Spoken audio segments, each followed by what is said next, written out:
أعوذ بالله من الشيطان الرجيم.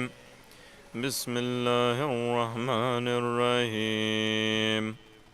عن جابر بن عبد الله الأنصاري عن فاطمة الزهراء عليها السلام بنت رسول الله صلى الله عليه وآله قال: سمعت فاطمة أنها قالت: دخل علي أبي رسول الله في بأس الأيام فقال: السلام عليك يا فاطمة. فقلت: وعليك السلام. قال: إني أجد في بدني ضعفا. فقلت: أعيذك بالله يا أبتاه من الزوف. فقال: يا فاطمة ائتيني بالكساء اليماني. فغطيني به فأتيته بالكساء اليماني فغطيته به وصرت أنظر إليه وإذا وجهه يتلألأ كأنه البدر في ليلة تمامه وكماله. اللهم صل على محمد وآل محمد. فما كانت إلا سأة وإذ بولدي الحسن قد أقبل وقال: السلام عليك يا أماه. فقلت: وعليك السلام يا قرة عيني وسمرة فؤادي. فقال: يا أماه إني أشم عندك رائحة طيبة كأنها رائحة جدي رسول الله. فقلت: نعم، إن جدك تحت الكسوة.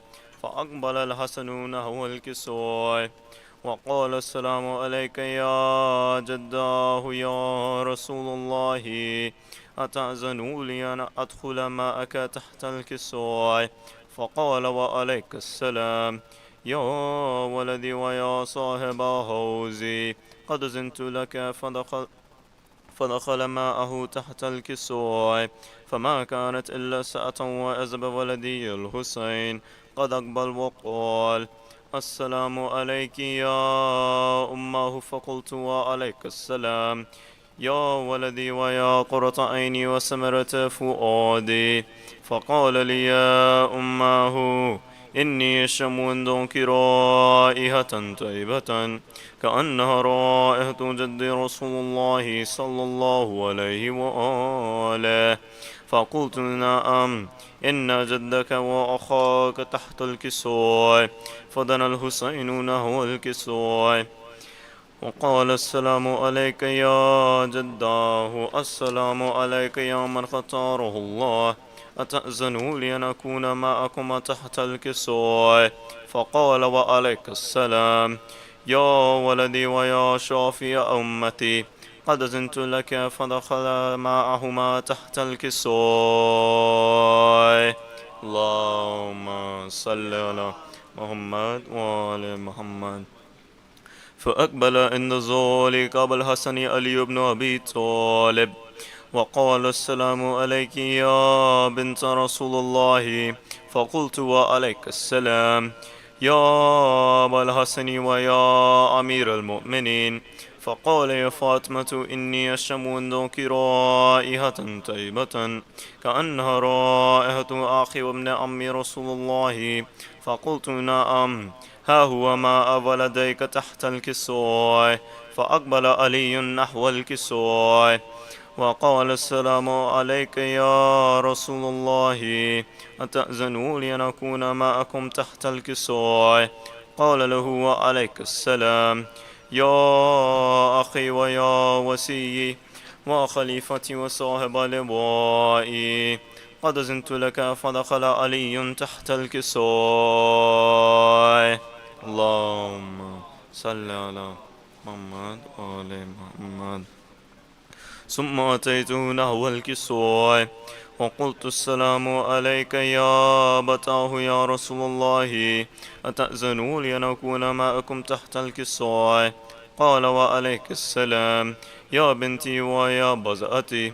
قد زنت لك. فدخلت تحت الكسوة فلما اكتملنا جميعا تحت الكسوة أخذ برسول الله بطرف الكسوة وأومأ بيده اليمنى إلى السماء وقال اللهم إن هؤلاء أهل بيتي وخاصتي وهامتي، لهمهم لهمي ودمهم دمي، يؤلموني ما يؤلموهم ويحزنوني ما يحزنوهم، أنا هرم لمن هاربهم وسلم لمن سالمهم وعدو لمن آداهم ومحب لمن أحبهم، إنهم مني وأنا منهم، فاجعل صلواتك وبركاتك ورحمتك وغفرانك ورضوانك علي وعليهم، وأذهب عنهم الرجس وطهرهم تطهيرا. اللهم صل على محمد وآل محمد. فقال الله عز وجل يا ملائكتي ويا سكان السماوات إني ما خلقت سماء مبنية ولا أرض مدهية ولا قمرا منيرا ولا شمسا مزية ولا فلكا يدور ولا بحرا يجري ولا فلكا يسري إلا في محبة هؤلاء الخمسة الذين هم تحت الكسوة. فقال لأمين جبرائيل يا رب ومن تحت الكسوة؟ فقال عز وجل هم أهل بيت نبوتي مأتن رسالتي، هم فاطمة وأبوها وبعلها وبنوها. اللهم صل على محمد وآل محمد. فقال جبرائيل يا رب أتأذن لي أن أهبط للأرض ليكون معهم سادسا؟ فقال الله نعم قد أذنت لك. فهبط الأمين جبرائيل وقال السلام عليك يا رسول الله.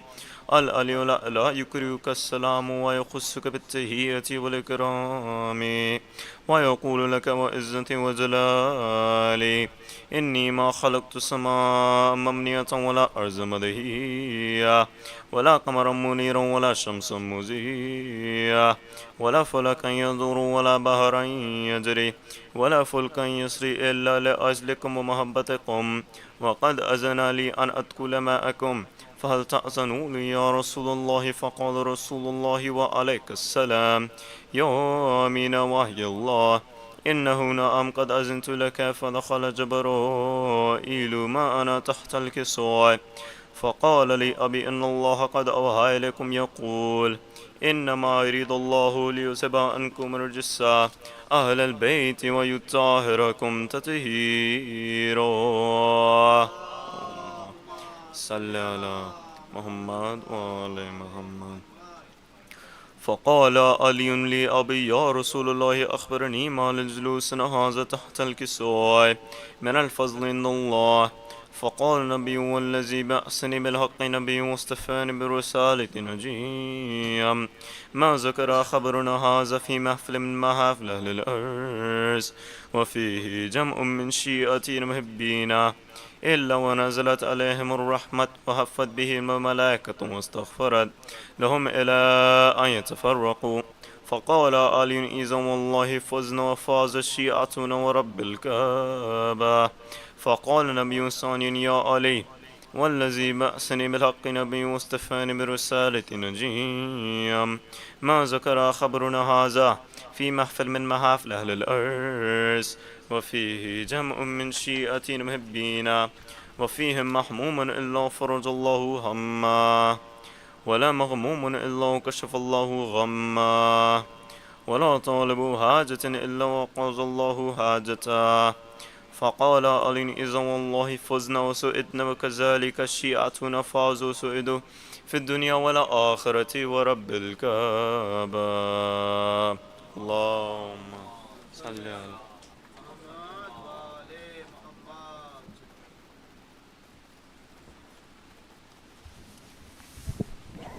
محمد وآل محمد. سلام اللهم صل على محمد وآل محمد. بار دیگر نعرہ سلوات. اللهم صل على محمد وآل محمد.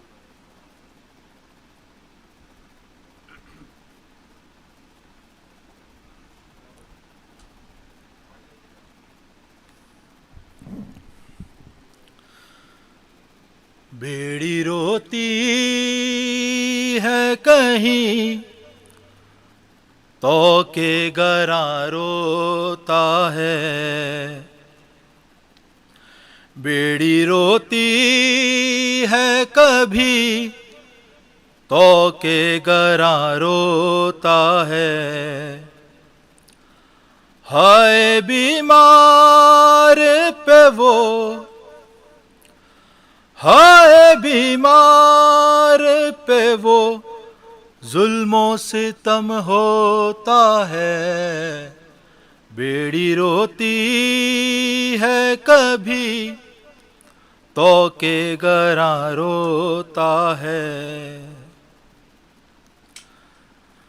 پاؤں جلتے ہیں کبھی آبلے پڑ جاتے ہیں، خون کے آنسو کبھی آنکھوں میں بھر آتے ہیں، آہ کرتے ہیں تو دروں کی، آہ کرتے ہیں تو دروں کی جفا پاتے ہیں، بیڑی روتی ہے کبھی تو کہ گراں روتا ہے، بولے چشم فلک ظلم یہ دیکھا ہے کہیں، پابرنا ہے سفر اور جھلستی ہے زمین، ماہ بہنے ہے رسن بستا، ماہ بہنے ہے رسن بستا، ردا سر پہ نہیں، بیڑی روتی ہے کبھی تو کہ گراں روتا ہے، آہو فریاد و فغاں ہونے نہیں دیتے ہیں، ظلم کرتے ہیں مگر رونے نہیں دیتے ہیں، ہائے بیمار کو بھی سونے، ہائے بیمار کو بھی سونے نہیں دیتے ہیں، بیڑی روتی ہے کبھی تو کہ گراں روتا ہے، آگ بستر میں لگی لٹ گیا مظلوم کا گھر، چور زخموں سے بدن صدموں سے چھنی ہے جگر، اس قدر ظلم ہوئے ہائے، اس قدر ظلم ہوئے ہائے میرے مولا پر، بیڑی روتی ہے کبھی تو کہ گراں روتا ہے،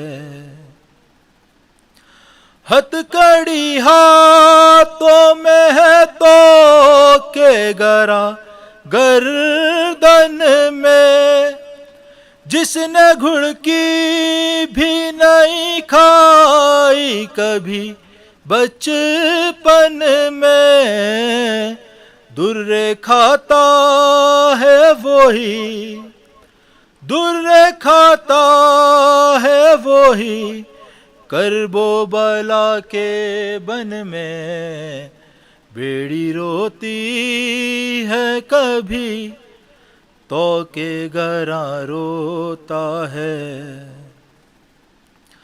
بھیا سجاد اندھیرے سے مجھے لگتا ہے ڈر، گپ اندھیرا ہے مجھے کچھ نہیں آتا ہے نظر، ایک بچی کے تڑپنے کی، ایک بچی کے تڑپنے کی صدا سن سن کر بیڑی روتی ہے کبھی تو کہ گراں روتا ہے.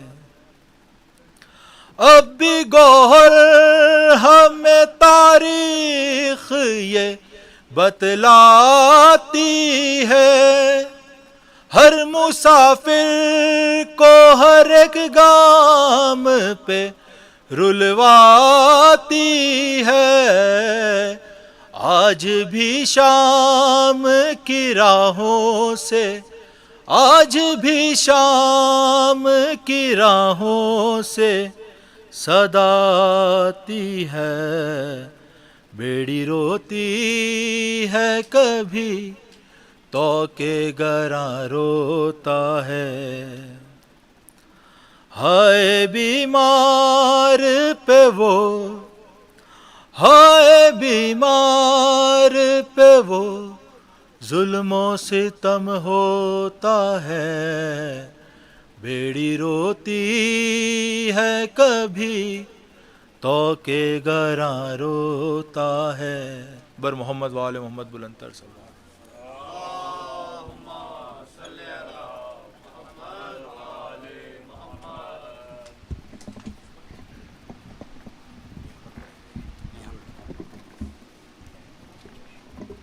برائے خوشنودی شہداء کربلا علیہ السلام بلند تر صلوات. اللہم صلی علی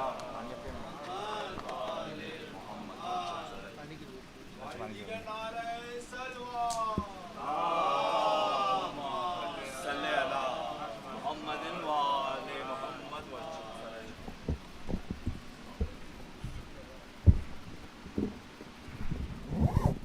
بہت بلند نعرہ صلوات.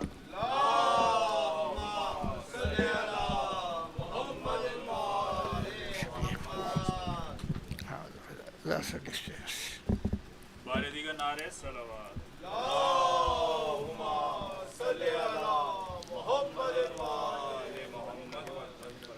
سورہ فاتحہ.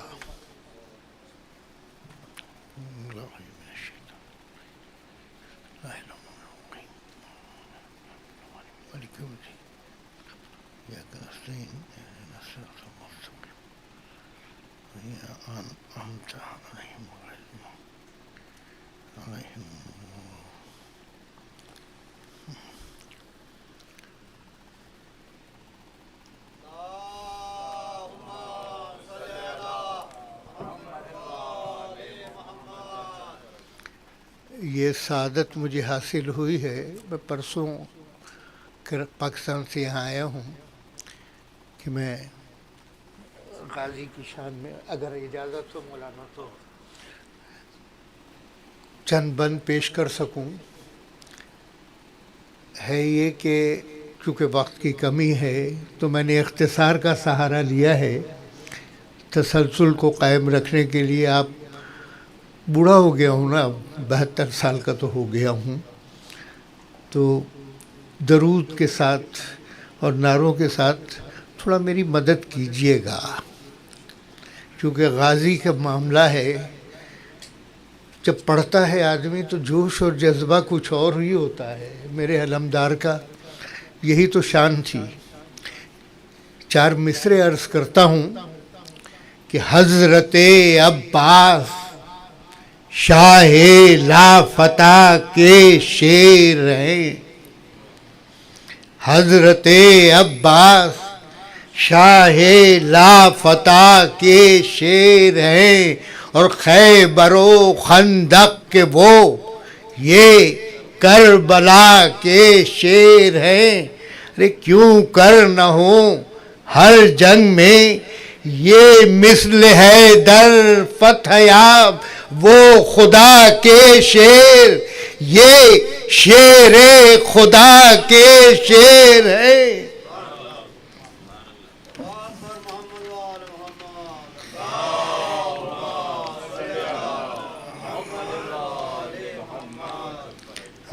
مرثیہ انیس کے چند بند ہیں. حضور اجازت ہو تو یہ چند بند پیش کرنا چاہتا ہوں. میں غازی کی شان کی یہ بند ہے اور جذبہ کچھ اور ہی ہوتا ہے. ساتھ دیجیے گا ذرا کہ آمد ہے کربلا کے نیستاں میں شیر کی، آمد ہے کربلا کے نیستاں میں شیر کی، ڈیوڑی سے چل چکی ہے سواری دلیر کی. اور جاسوس کہہ رہے ہیں نہیں راہ پھیر کی. ارے غش آ گیا ہے شہ کو یہ ہے وجہ دیر کی. ارے خوشبو ہے دشت باد بہاری قریب ہے. ارے ہوشیار غافلو کہ سواری قریب ہے. تو بند ملاحظہ کیجئے گا کہ آتا ہے وہ جری جو ہزاروں میں فرد ہے، آتا ہے وہ جری جو ہزاروں میں فرد ہے. ارے شیروں کا شیر عازم دشت نبرد ہے، اور دہشت سے آفتاب کا چہرہ بھی زرد ہے. اور بڑھ کر پرے سے جو اسے روکے وہ مرد ہے. ارے سربر کوئی ہوا نہیں اس خاندان سے، اور گھر میں انہی کے اتری ہے تیغ آسمان سے.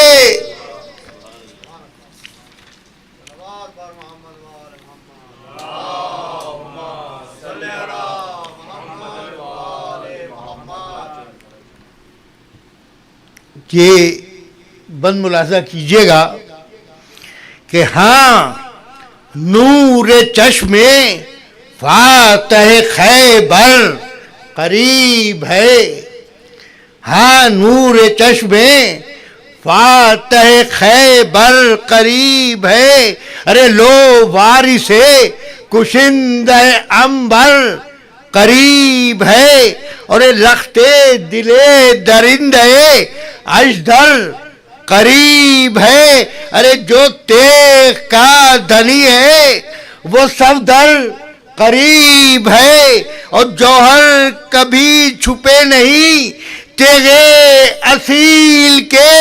ارے کاٹے انہی کی تیغ نے پر جبرائیل کے.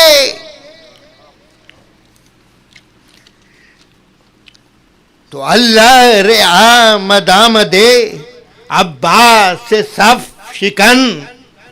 بند ملاحظہ کیجئے گا کہ اللہ رعا مدامد عباس سے صف شکن. ارے لرزاں تھے کو ہلتے تھے دل کانپتا تھا تن، اور جنگل کے شیر بن گئے تھے خوف سے ہرن. ارے ایک شور تھا کہ آج پڑے گا غضب کرن، اور یہ شیر کم نہیں اسد قل عگیر سے. ارے گویا مقابلہ ہے جناب امیر سے.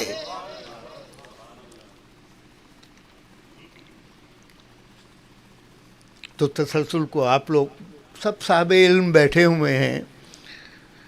ہلچل یہ تھی کہ گرد سواری آیا ہوئی، ہلچل یہ تھی کہ گرد سواری آیا ہوئی.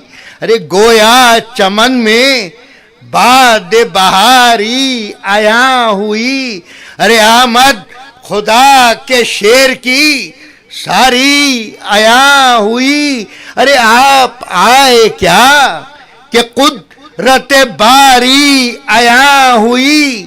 ارے روشن تھا شہ یہ طور سے پرتو حضور کا. ارے خلت ملا زمین مقدس کو نور کا.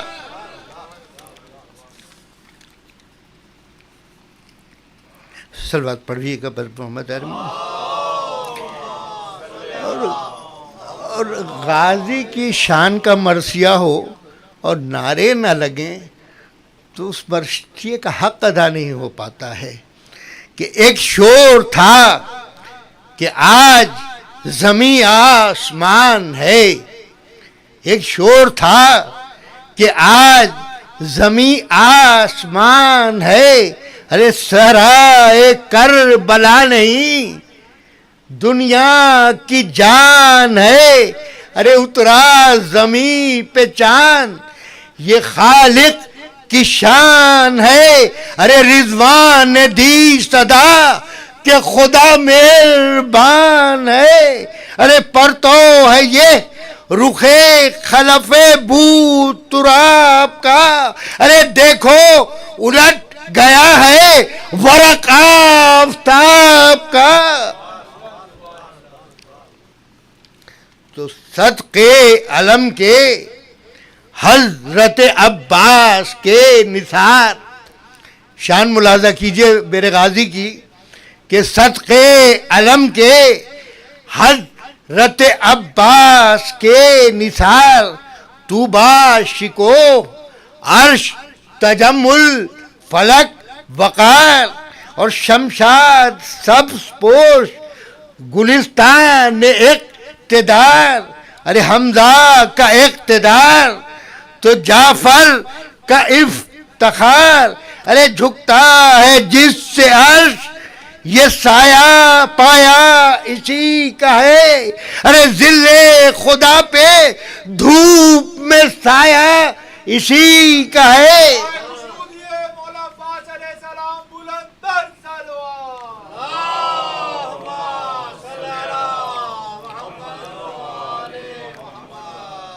چند من ہیں یہ جنگ کے.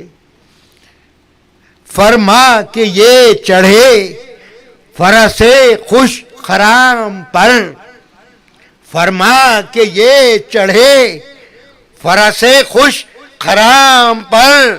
ارے نعرہ تھا دم بدم کہ تصدق امام پر، اور چمکا فرس کہ برق گری ابر شام پر. ارے غصے سے ہاتھ شیر نے ڈالا حسام پر، اور پڑھ کر رجز بڑھا کہ پرے تھر تھرا گئے. ارے خیبر کے سرکشوں کو علی یاد آ گئے.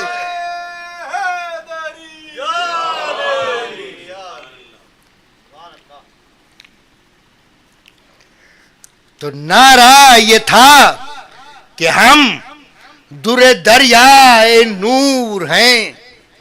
نعرہ یہ تھا کہ ہم در دریائے نور ہیں. ارے دنیا کے جتنے عیب ہیں سب ہم سے دور ہیں، اور خیبر کشا کے قلب و جگر کے سرور ہیں. جرار ہیں، سخی ہیں، ولی ہیں، غیور ہیں. ارے اپنا چلن کھلا ہوا سب عاقلوں پہ ہے. ارے اب تک ہماری ضرب کا سکہ دلوں پہ ہے. یہ بند ملاحظہ کیجئے گا کہ جب مار کے میں جم گئے ہیں پاؤں گاڑ کے، جب مار کے میں جم گئے ہیں پاؤں گاڑ کے. ارے دم میں قدم اکھاڑ دیے ہیں پہاڑ کے، اور روکی ہے تیغ کفر کی بستی اجاڑ کے. ارے پٹکا ہے گھر سے حق کے بتوں کو اکھاڑ کے، اور پڑھ کر درود فوج ملک مدح خواں ہوئی. ارے جب ہم گئے تو کعبے کے اندر اذان ہوئی. برائے خوشنودی مادر عباس علیہ السلام بلند تر سلوات. اللہم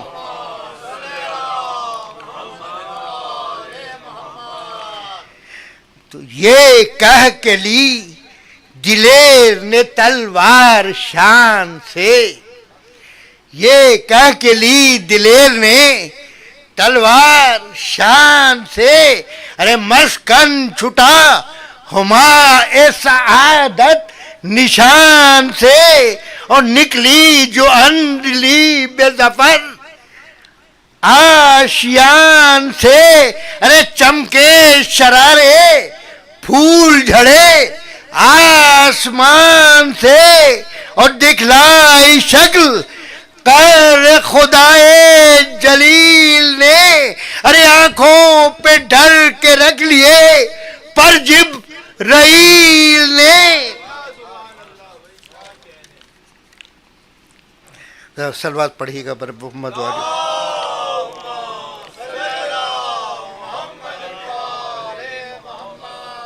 بس یہ 2-3 بندے جو تلوار کے ہیں، وہ تیغ جاں گداز جدھر چل کے رہ گئی، وہ تیغ جاں گداز جدھر چل کے رہ گئی، ارے گردن عدو کے شمع صفت ڈھل کے رہ گئی، ارے یہ غول بن گیا تو وہ صف جل کے رہ گئی، ارے بھاگا کوئی تو ہاتھ اجل مل کے رہ گئی، ارے کہتی تھی تیغ مجھ سے کہاں بچ کے جائے گا، ارے ٹھنڈا کروں گی میں تو جہنم جلائے گا۔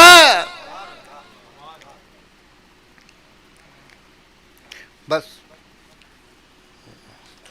ہوش و ہوا سے شمر سیاہ رو اڑا دیے، ہوش و ہوا سے شمر سیاہ رو اڑا دیے، ارے دو دو کے ایک ہاتھ میں بازو اڑا دیے، اور راکب کے پاؤں گھوڑے کے زانو اڑا دیے، ارے ڈالی کسی نے آگ تو ابرو اڑا دیے، ارے تھا نور چشمے شیر الہی جلال میں، ارے پتلی چھپی ہوئی تھی سیاہی کی ڈھال میں۔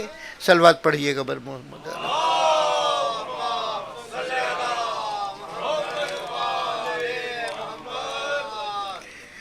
تو گر اس طرف بڑھا، بند ملاحظہ کیجئے گا کہ گر اس طرف بڑھا کسی بے داد گر کا ہاتھ، گر اس طرف بڑھا کسی بے داد گر کا ہاتھ، اور بالائے تن رہا نہ ادھر نہ ادھر کا ہاتھ، ارے رکتا نہ تھا علی ولی کے پسر کا ہاتھ، اور یہ دو ہو کے گر پڑا جسے مارا کمر کا ہاتھ، ہنستی تھی موت آنکھ جو پڑتی تھی زین پر، ارے آدھا فرس پہ جسم تھا آدھا زمین پر۔ سلوات پڑھیے گا پر محمد۔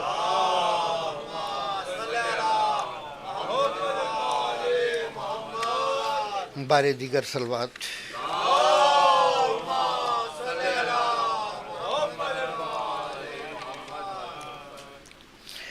مصروف تھے جہاد میں عباس سے با وفا، اور ناگاہ آئی خیمے کی ڈیوڑی سے یہ صدا، ارے اب کیا سکینہ پیاسی مر جائے اے چچا، ارے کب تک لڑو گے فوج سے بس ہو چکی بغا، ارے سوکھے ہوئے لبوں پہ میری جان آئی ہے، ارے اے نور چشم میں ساقی کوثر دہائی ہے۔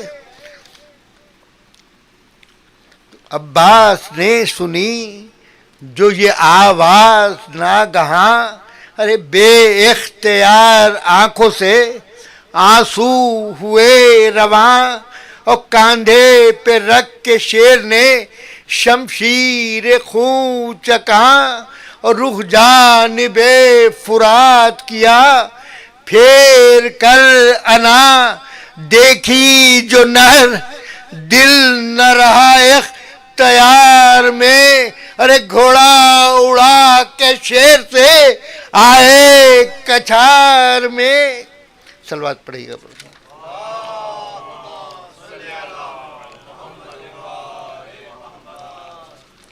برے دیگر صلوات. تو دریا سے بھر چکا وہ بہشتی جو مشق آب، اور چلایا فوج کو عمر خان نما خراب. ارے لو مشق لے چلا جگر و جان بو تراب. ارے سادات پر بسب نہ کبھی ہوں گے کامیاب، اور گر مشق تھا خیام میں شہ نیک خو گئی. اور یہ جان لو کہ جان گئی آبرو گئی. تو ایک تشنہ کام لاکھوں میں کس کس کو دے جواب. میں منزل پہ آ گیا ہوں چند من کی. ایک تشنہ کام لاکھوں میں کس کس کو دے جواب، اور شل ہو گیا تھا بازوئے فرزند بو تراب. ارے کہتا تھا ہاتھ اٹھنے کی مہلت نہیں، مجھ میں نہیں ہے تاب.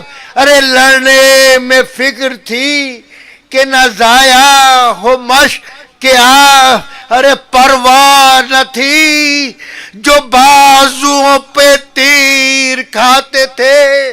ارے لیکن سپر سے مشق کے سکینہ بچاتے تھے. تو برچھی سے چھت گیا کبھی دل اور جگر کبھی، ارے ایک شیر سے ادھر کبھی جھپٹے ادھر کبھی. ارے چھاتی تلے تھی بش کبھی دوش پر کبھی، ارے سینہ کبھی تھا مشق پہ کے اوپر سپر کبھی. ارے رہوار پر سنبھلتے تھے جب جھوم جھوم کے، ارے روتے تھے بازوؤں کو علی چوم چوم کے. تو واہ ہے واہ درے تمنا جانثار، ارے جھکتے تھے بار بار سنبھلتے تھے بار بار. اور یہاں کمی پہ تھا بن ورقائے ناب کا، ارے ماری شقی نے دوش پہ ایک تیغ آبدار. ارے آفت پڑی نصیب سکینہ الٹ گیا. ارے لڑتے تھے جس سے ہائے وہی ہاتھ کٹ گیا. تو ایک ہاتھ سے سنبھالا تھا مشکیزہ علم، ارے بہتا تھا خون زوفتا بڑھتا تھا دم بدم. ارے گھوڑے پہ سیدھے ہوتے تھے گائے تو گائے کب، ارے فریاد الغیاس ستم پر ہوا ستم.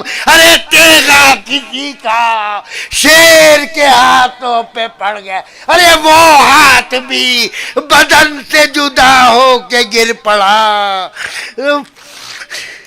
آئی صدائے ہر چند پھٹ گیا تھا سرے دل برے علی. ارے تسمہ نہ چھوڑا مشق کا، دانتوں سے اس پہ بھی اپنا نہ کچھ خیال تھا. پیاسوں کی فکر تھی، ارے ہلنے پہ سر پٹک دیا. ارے جب مشق چت گئی، ارے آنکھوں سے بہہ کے اشک بتد یاد گر پڑے. ارے پانی گرا تو گھوڑے سے عباس گر پڑے. ارے آئی صدائے شیر الہی ایک بار. ارے شبیر نثار ہوا تجھ پہ جانثار. یہ تیرے لیے میری گودی میں بے قرار. ارے عاشق کو ہے تیرے آنے کا انتظار. ارے ہونٹوں پہ دم بدم کی صدا یا حسین کی. ارے آنکھیں تیری طرف ہے میرے نور عین کی. بلکہ چلائے باپ کو اکبر ترائی میں. ارے زخمی ملا وہ شیر دلاور ترائی میں. پائی جو بوئے خون برادر ترائی میں. ارے لاشے کے پاس گر پڑے سرور ترائی میں. ارے گزری تھی عمر ہاتھ جسے جوڑتے ہوئے دیکھا اسی کو خاک پہ دم توڑتے ہوئے. دو بند کی عبادت مومنین جناب فاطمہ زہرا کو علمدار حسینی کا پرسہ دیجئے تو جھک کر پکارتے تھے کہ بھیا صدا سناؤ. ارے سر رکھ لو میرے زانو پہ گردن ذرا اٹھا. ارے زینب تمہیں بلاتی ہے خیمے کے در پہ جاؤ. ارے کب سے بلک رہی ہے سکینہ کو دیکھاؤ. ارے باتوں میں پیار کی کہیں تم سے گلا نہ ہو. ارے دریا پہ سو گئے ہو سکینہ خفا نہ ہو. تو اکبر نے جب علم کو اٹھایا بدر دعا رونے لگے پکار کے حالت ہوئی تباہ. ارے ہاتھوں سے سر کو پیٹ کے کہنے لگے یہ شاہ. ارے باندھو علم میں مشک بھی اے میرے رشک ماں. ارے ہے جس طرح زمانے میں اندو غم کا تھا. ارے اب حشر تک رہا یوں ہی مشک و علم کا تھا. ارے فضا کڑی تھی خیمے کے باہر جو بے خبر. فضا کھڑی تھی خیمے کے باہر جو بے خبر. ارے حضرت کو اس نے دور سے دیکھا برہ نثر. ارے پردہ الٹ کے خیمے کا بولی وہ نوآگر. ارے سیدانیوں اٹھو علم آتا ہے خون میں تر. اکبر علم لیے ہے علی کا نشہ نہیں کوتل فرض تو آتا ہے وہ نوجوان. لعنت اللہ القوم الظالمین.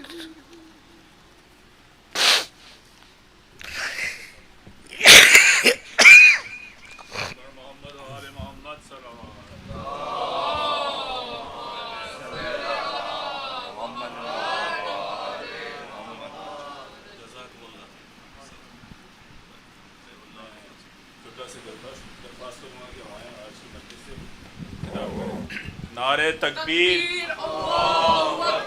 نعرہ رسالت نعرہ حیدری اور محمد و آل محمد صلوات. اللهم صل على محمد وآل محمد والدیگر وعجل نعرہ فرج. صلوات. اللهم صل على محمد وآل محمد وعجل. رحم الله من قرأ الفاتحة. بسم الله الرحمن الرحيم الحمد لله رب العالمين الرحمن الرحيم مالك يوم الدين إياك نعبد وإياك نستعين اهدنا الصراط المستقيم صراط الذين أنعمت عليهم غير المغضوب عليهم ولا الضالين. أعوذ بالله من الشيطان اللعين الرجيم. بسم الله الرحمن الرحيم. الحمد لله الذي هدانا لهذا وما كنا لنهتدي لولا أن هدانا الله.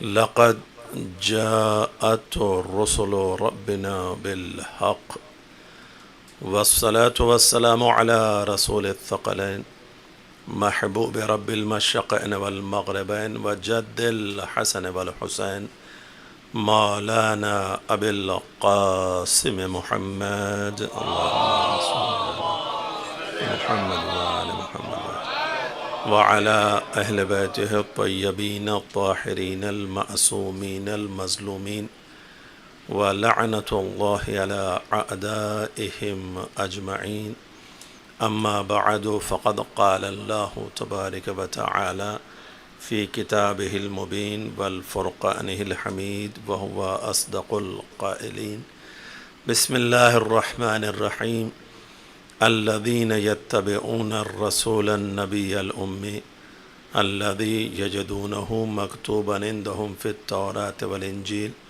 يأمرهم بالمعروف وينهاهم عن المنكر ويحل لهم الطيبات ويحرم عليهم الخبائث ويذو عنهم إسرهم والأغلال التي كانت عليهم فالذين آمنوا به وعزروه ونصروه واتبعوا النور الذي أنزل معه أولئك هم المفلحون صلوات بر محمد و آل محمد.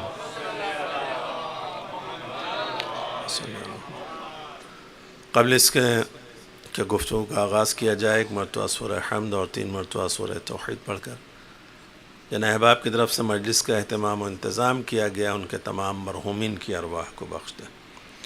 بسم اللہ الرحمن الرحیم الحمد للہ رب العالمین الرحمن الرحیم مالک یوم الدین ایاک نعبد و ایاک نستعین اهدنا الصراط المستقیم صراط الذین انعمت علیہم غیر المغضوب علیہم ولا الضالین. بسم اللہ الرحمن الرحیم قل هو اللہ احد اللہ الصمد لم یلد ولم یولد ولم یکن له کفوا احد. بسم اللہ الرحمن الرحیم قل هو اللہ احد اللہ الصمد لم یلد ولم یولد ولم یکن له کفوا احد. بسم اللہ الرحمن الرحیم قل هو اللہ احد اللہ الصمد لم یلد ولم یولد ولم یکن له کفوا احد. اللهم اغفر للمؤمنين والمؤمنات والمسلمين والمسلمات الأحياء منهم والأموات طعب بيننا وبينهم بالخيرات إنك مجيب الدعوات إنك على كل شيء قدير. صلوات بر محمد وآل محمد على محمد وآل محمد. سورہ اعراف کی آیہ کریمہ جسے آپ سماعت فرماتے چلے آ رہے ہیں فلاح و نجات و کامیابی کے لیے جو کوششیں ہیں اس کے لیے آسان طریقہ قدرت نے ہمارے اور آپ کے لیے اتباع پیغمبر میں قرار دیا اور یہ بھی بیان کر دیا کہ ہم نے حیات پیغمبر کو تمہارے لیے نمونہ عمل قرار دیا تاکہ ہمارے لیے آسانیاں بجائے یہ کہ ہم ساری صحیح اور کوشش کریں. قدرت نے سیرت و کردار پیغمبر کو ہماری نگاہوں کے سامنے رکھ دیا کہ اگر یہ تم چاہتے ہو کہ تم فلاح پا سکو نجات پا سکو تو میرے حبیب کی اتباع کرو. یہ معروفات کا حکم دیتا ہے منکرات سے روکتا ہے طیب چیزوں کو حلال قرار دیتا ہے خبیث چیزوں کو حرام قرار دیتا ہے. انسانیت جن بوجھوں تلے دبی ہوئی ہے جن زنجیروں میں جکڑی ہوئی ہے اسے انسانیت کو رہائی دلاتا ہے. فالذین آمنوا بہ بس ایسے رسول پر ایمان لے آؤ وعزروہ عزت و تکریم کرو ونصروہ مدد و نصرت کرو واتبعوا النور الذی انزل معہ اس نور کی بھی اتباع کرو کہ جو رسول کے ساتھ نازل ہوا ہے. اولئک هم المفلحون یہی وہ افراد ہیں کہ جو فلاح یافتہ ہیں نجات یافتہ ہیں کامیاب ہیں. ظاہراً یہی آیہ کریمہ کا ترجمہ ہے جسے آپ تسلسل کے ساتھ سنتے چلے آ رہے ہیں. عزیزان محترم لیکن جس طریقے سے اس آیہ کریمہ میں امر و نہیں دو پہلو واضح کیے گئے ہیں یعنی کچھ وہ کام ہیں کہ جو کرنے ہیں کچھ وہ کام ہیں کہ جو نہیں کرنے جن سے روکا گیا ہے. جس طریقے سے غذاؤں کے سلسلے میں کہ جو طیب ہیں حلال ہیں انہیں آپ کھا پی سکتے ہیں، لیکن جو خبیث اور حرام ہیں انہیں آپ کھا پی نہیں سکتے. اسی لیے نیکیوں کی دعوت دی گئی ہے اور برائیوں سے روکا گیا ہے. یہ نہیں کہا گیا کہ صرف نیکیاں انجام بھی دیتے رہو اور برائیاں بھی انجام دیتے رہو، بلکہ نیکیاں بھی اگر انجام دے رہے ہو تو برائیوں سے اپنی حفاظت کرو. اور اس موضوع کو سمجھنے کے لیے خصوصی طور پر اگر نظر ڈالیں آپ تو خطبہ شعبانیہ ختمی مرتبت پیغمبر اسلام حضرت محمد مصطفیٰ صلی اللہ علیہ وآلہ وسلم کے اختتام کے بعد امیر المومنین نے سوال کیا کہ پیغمبر اسلام آپ یہ بتائیں کہ ماہ رمضان میں سب سے بہترین عمل کیا ہے؟ تو آپ نے ارشاد فرمایا کہ محرمات سے اپنی حفاظت کرنا، یعنی حرام چیزوں سے اپنے آپ کو بچانا. تو جہاں نیکیوں کی دعوت دی گئی ہے وہاں برائیوں سے بچنے کا بھی حکم دیا گیا ہے.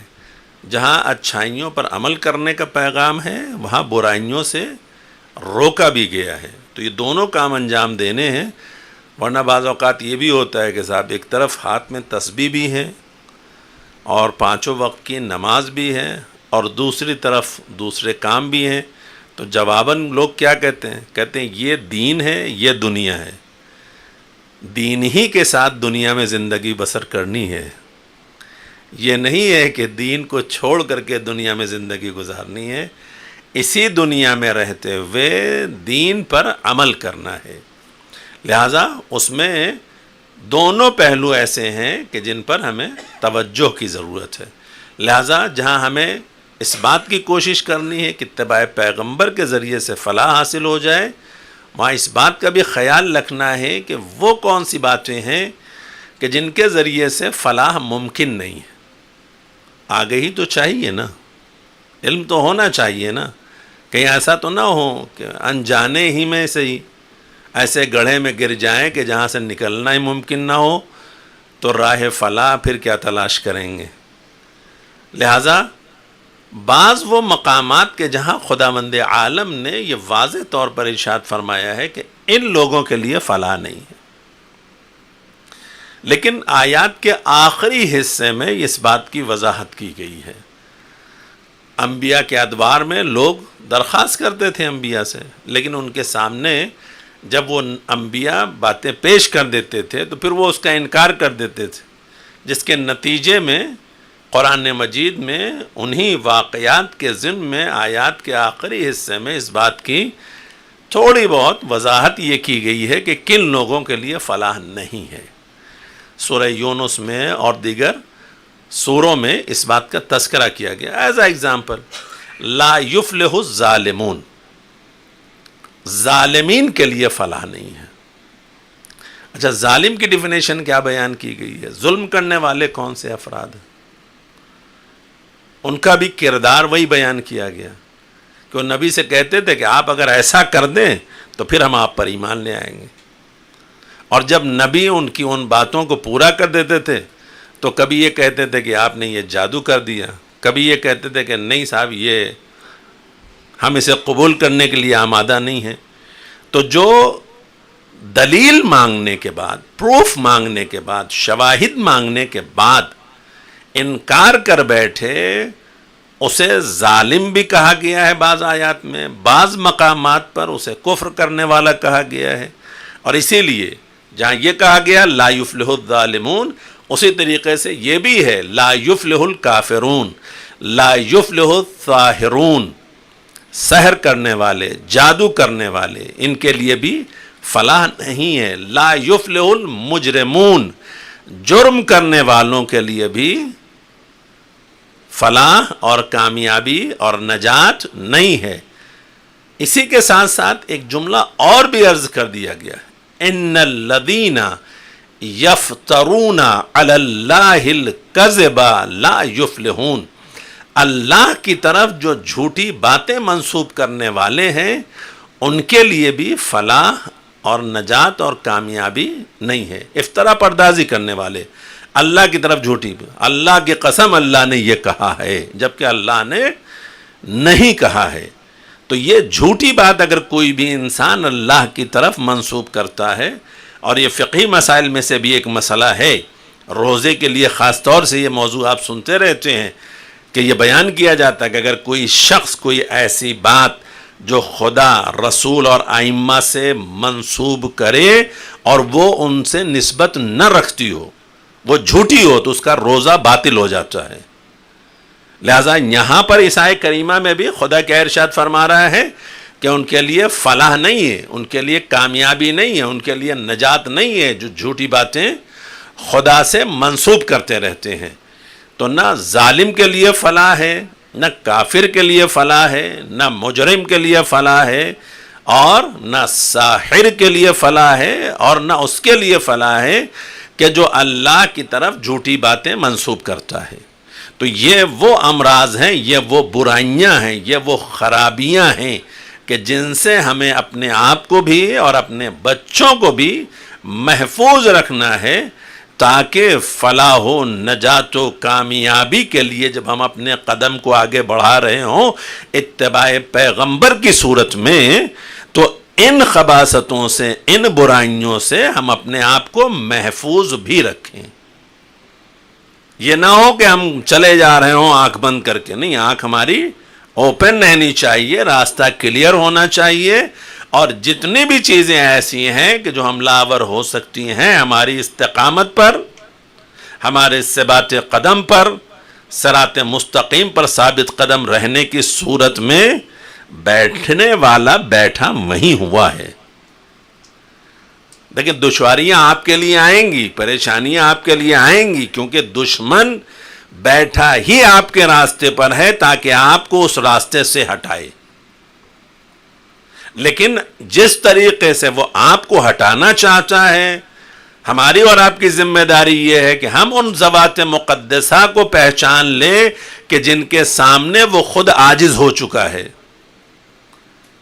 اور اسی لیے یہ قدرت کا کرم ہے، احسان ہے ہم سب پر کہ پروردگار عالم نے ہمیں اتباع پیغمبر کا حکم دیا ہے، اور اہل بیت پیغمبر کی سیرت و کردار کے مطابق ہمیں زندگی گزارنے کا حکم دیا ہے کہ شیطان جیسا ملعون بھی جو بارگاہ الہی سے نکالا ہوا ہے، وہ اگر کہہ کر کے آیا ہے تو وہ بھی یہ بتا رہا ہے کہ دیکھو کچھ ایسے تیرے بندے ہیں کہ جن پر میرا کوئی اثر نہیں ہوگا، اور اگر ان بندوں کو جاننا ہے تو یاد رکھ لیجئے کہ صرف اس نے کہا نہیں ہے، بلکہ جب قدرت نے اپنے دین کی حفاظت کی ذمہ داری ان ذوات مقدسہ کے سپرد کر دی ہے تو تاریخ شاہد ہے کہ رونے کی صورت میں شیطان بھی رویا ہے۔ میدان غدیر میں اعلان ولایت امیر المومنین کی صورت میں جہاں مولائے متقیان کو مبارکباد پیش کی جا رہی تھی، اسی جگہ پر گریہ کرنے والے بھی گریہ کر رہے تھے، لیکن ایک ایسا گریہ کرنے والا تھا کہ جو نظر نہیں آ رہا تھا۔ لوگوں نے جا کر کے پیغمبر اسلام سے پوچھا، اللہ کے حبیب جو ظاہراً رو رہے ہیں وہ تو نظر آ رہے ہیں، لیکن کسی اور کے رونے کی صدا آ رہی ہے کہ جو دکھائی نہیں دے رہا ہے۔ یعنی اس کا مطلب یہ ہے کہ کبھی کبھی ایسی آوازیں بھی آتی ہیں کہ جو دکھائی نہیں دیتا مگر اس کی آواز سننے والے سنتے ہیں۔ یہاں گریے کی صدا جو آ رہی ہے دکھائی نہیں دے رہا تھا، اس کے بارے میں جب پیغمبر سے سوال کیا گیا تو پیغمبر اسلام ارشاد فرماتے ہیں کہ یہ شیطان کا گریہ ہے کہ جو آج مایوس ہو گیا ہے، یہ جانتا ہے کہ دین کی باغ و ڈور اب اس کے سپرد کر دی گئی ہے کہ جہاں ہمارا بس چلنے والا نہیں ہے۔ اور آیات الہیہ کے ضمن میں دیکھا جائے تو وہاں مایوسی کس کے لیے بیان کی گئی ہے؟ الیوم یئس الذین کفروا من دینکم، آج کے دن کافر تیرے دین سے مایوس ہو گئے ہیں۔ یعنی دین ایسے کہ سپرد کر دیا گیا، بغیر کل ایمان کے ہاتھوں میں دین کی حفاظت دے دی جائے تو کون ہے کہ جس کا بس چل سکے؟ لہٰذا اس بات کی وضاحت ہمارے اور آپ کے بچوں کے درمیان میں بھی ہونی چاہیے کہ وہ ذوات مقدسہ کون سی ہیں کہ جن کی اتباع پر، جن کے نقش قدم پر چلنے سے، جن کی محبتوں کے ذریعے سے ہم اپنے آپ کو اس دشمن سے بھی محفوظ رکھ سکتے ہیں کہ جو کھلا ہوا دشمن ہے، اوپن چیلنج کر کے آیا ہے کہ میں تیرے بندوں کو بہکاؤں گا۔ لیکن اگر ہم بچنا چاہتے ہیں تو اس کا فارمولہ یہی ہے کہ جہاں اس کا بس نہ چلتا ہو انہی ذوات مقدسہ سے متمسک ہو جاؤ، انہی سے متصل ہو جاؤ کہ جہاں وہ خود عاجز نظر آ رہا ہو، خود پریشان ہو کہ اب میں کیا کروں۔ لہذا پہلی منزل کیا ہے کہ ظلم سے اپنے آپ کو بچانا ہے، کفر سے اپنے آپ کو بچانا ہے، جرم سے اپنے آپ کو بچانا ہے، سحر و جادو سے اپنے آپ کو بچانا ہے۔ بعض اوقات میجک ہمیں بہت اچھا لگتا ہے نا، میجیشین کی حرکتیں جو ہماری آنکھوں کو خیرہ کر دیتی ہیں، اوئی یہ کیا تھا، ابھی تو سامنے تھا ابھی غائب ہو گیا۔ یہ صرف آنکھوں کا فریب، ہاتھوں کی صفائی، ان سب ساری چیزوں میں ظاہری طور پر، لیکن معجزہ اور ہے اور سحر اور جادو اور ہے۔ سحر اور جادو فریب ہے، معجزہ اس حقیقت کا نام ہے کہ جو اللہ کی طرف سے اپنے نمائندوں کو، انبیاء، ائمہ اور اوصیاء کو جو قوت دی گئی جس کے ذریعے سے وہ اپنی نبوت و رسالت و امامت کو ثابت کر سکیں کہ اس سے ماں فوق اور کوئی قوت نہیں ہو سکتی، یہ قادر مطلق کا بھیجا ہوا نمائندہ ہے۔ جیسے جناب موسیٰ کے لیے یہ تھا کہ تمام بڑے جادوگروں نے اپنی تمام کوششوں کے نتیجوں میں روپ کو کیا کیا، سانپ بنا دیا، رسیوں کو سانپ بنا دیا۔ اللہ نے حکم کیا دیا موسیٰ کو، موسیٰ دیکھ کیا رہے ہو، اپنا عصا چھوڑ دو۔ انہوں نے صرف اپنا عصا چھوڑ دیا اور اس عصا نے ان کی تمام رسیوں کو نگل لیا۔ تو جہاں سحر اور جادو باطل ہو جائے، وہ ما فوق الفطرت قوت اور صلاحیت جو اللہ کی طرف سے انبیاء اور رسولوں اور اماموں کو دی گئی ہے، وہ اس لیے دی گئی ہے کہ تاکہ وہ اپنی نبوت و امامت و رسالت کو ثابت کر سکیں۔ لاکھ تم زمانے کی قوتیں لانا چاہو، مگر ہمیں اس قادر مطلق نے بھیجا ہے کہ جو ہر شے پر قوت رکھنے والا ہے، طاقت رکھنے والا ہے، صلاحیت رکھنے والا ہے۔ اس کے مد مقابل کوئی اور نہیں ہے۔ ورنہ یہ بھی کہا گیا لوگوں کہ بھئی جادو جو ہے وہ زمین تک چلتا ہے، اگر آپ چاند کے 2 ٹکڑے کر دیں تو ہم آپ پر ایمان لے آئیں گے۔ شق القمر ہماری نگاہوں کے سامنے ہے، لیکن معجزات کو نہ تسلیم کرنے والوں نے پھر یہی الزام لگایا کہ دنیا تو زمین تک جادو کرتی تھی، نعوذ باللہ آپ کا تو اتنا بڑا ہے۔ تو جس کا مزاج صرف اسی حد تک محدود رہتا ہے وہ معجزہ سمجھ نہیں پاتا ہے، جس کے نتیجے میں انکار کرتے رہے۔ پہلے کہتے کیا رہے کہ آپ یہ کریں تو ہم آپ کو تسلیم کر لیں گے، آپ ان ہماری باتوں کو پورا کر دیں ہم آپ پر ایمان لے آئیں گے۔ لیکن وہ باتیں جب پوری ہو جاتی تھیں پھر بھی اس کے نتیجے میں اسے قبول نہیں کرتے تھے۔ اور میں آپ کے سامنے عرض کر چکا ہوں کہ دیکھیں اپنے اعتبار سے تیار رہنا یا منتظر رہنا، کسی کا انتظار کرنا، ہم منتظر ہیں، کوئی منتظر ہے کہ جس کا انتظار کیا جا رہا ہے، وہ بھی منتظر ہے، کسی کے حکم کا انتظار کر رہا ہے نا۔ تو جس طریقے سے خیبر میں جمع ہونے والے سب انتظار پیغمبر کر رہے تھے اور پیغمبر کے آنے کے بعد انہوں نے کیا کیا کہ پیغمبر کے مد مقابل جنگ کرنے پر آمادہ ہو گئے۔